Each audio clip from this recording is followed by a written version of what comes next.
Good morning. Pa-change oil natin yung motor natin ngayon.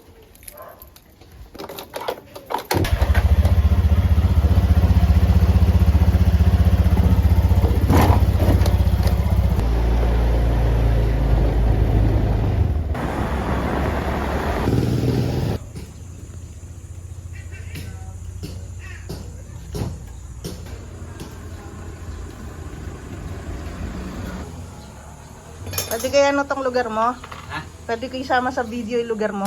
Oo, sige. Kala mo dahing follower eh, no?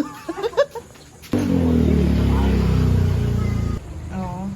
Lumaki ang gulong. Nakakasap.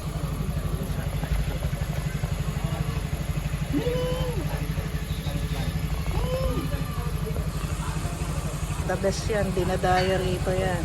Napakaayos gumawa. Meron na. Oh, meron din. Meron na naman.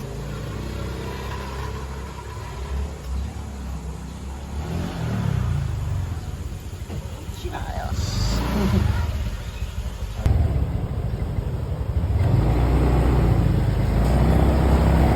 So ayun, ang bilis natin.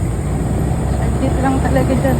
Aga akong pumupunta dyan kasi kung napansin nyo maya't maya may dumadaan na mga parokyano ni Kuya Dati. Diba dyan? Pa-modify, nagpapakabit ng mga kung ano-anong accessory sa kanya, and then siyempre maintenance din. Kaya katulad ko, every change oil doon ako sa kanya talaga pumupunta.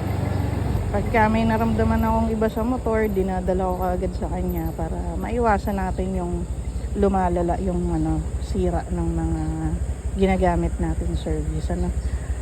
So yun, maayos kausap yan. Ito yung sa Pangpalay National High School. Sabi ko nga sa likod lang, sa may lote. Yung lote, yun mismo yung pangalan ng lugar.